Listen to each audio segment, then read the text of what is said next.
News చూస్తున్నాం. అనంతపురం జిల్లాలో నకిలీ ఫుడ్ సేఫ్టీ అధికారుల వ్యవహారం కలకలం రేపుతోంది.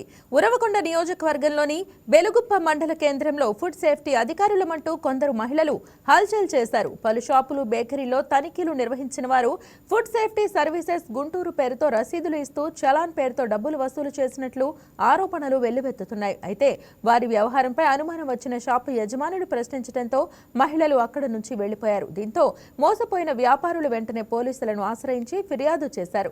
నకిలీ అధికారుల మోసంపై పోలీసులు దర్యాప్తు ప్రారంభించారు. దీనిపై మరింత సమాచారాన్ని మా అనంతపురం జిల్లా కరెస్పాండెంట్ యోగానంద్ అందిస్తారు. మహిళ అనంతపురంలో నకిలీ ఫుడ్ సేఫ్టీ అధికారులు అంటూ ఒక నలుగురు మహిళలు ఒక షాపు యజమానుల్ని మోసం చేస్తున్న ఘటన వెలుగులోకి వచ్చింది.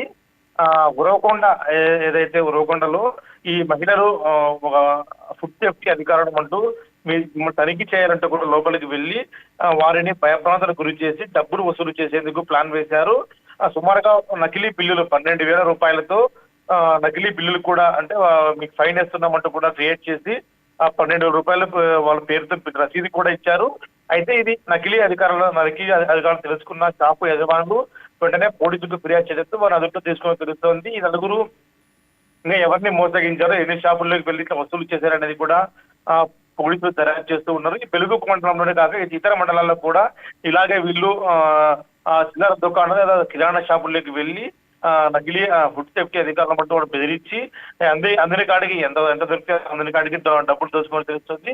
ఆ నకిలీ బిల్లులు కూడా చూడొచ్చు. ఫుడ్ సేఫ్టీ సర్వీసెస్ గుంటూరు పేరుతో మీరు హెడ్ ఆఫీస్ కృష్ణానగర్ గుంటూరు పేరుతో మీరు ఒక రసీదు కూడా ఇవ్వడం కూడా చూసి కొంతమంది నిజమే అనుకుని కొంతమంది అనుమానం వచ్చి పోలీసులకు ఫిర్యాదు చేయడంతో మీరు బాబతంగా వేరులోకి వచ్చి చెప్పొచ్చు. మహిళ అంటే మరి ఫర్దర్ గా ఇప్పుడు దర్యాప్తు ఎంత వరకు కొనసాగుతుంది? పోలీసు అసలు కేసు నమోదు చేశారా? అదే ఇప్పటికే ఈ నకిలీ మహిళలపై ఏదైతే ఫుడ్ సేఫ్టీ చెప్పుకున్నారో ఆ మహిళలపై పోలీసులు ఫిర్యాదు చేయడంతో వారు రెడ్ హ్యాండ్ గా పట్టుకొని స్టేషన్కి తరలించారు.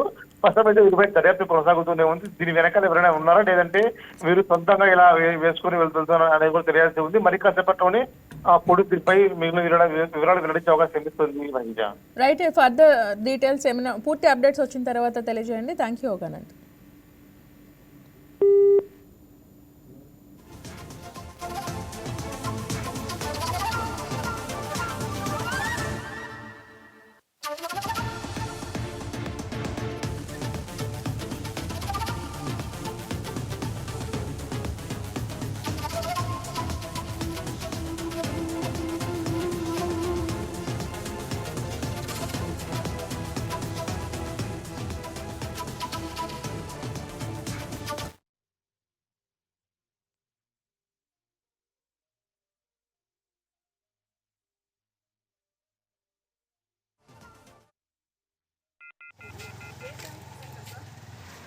Por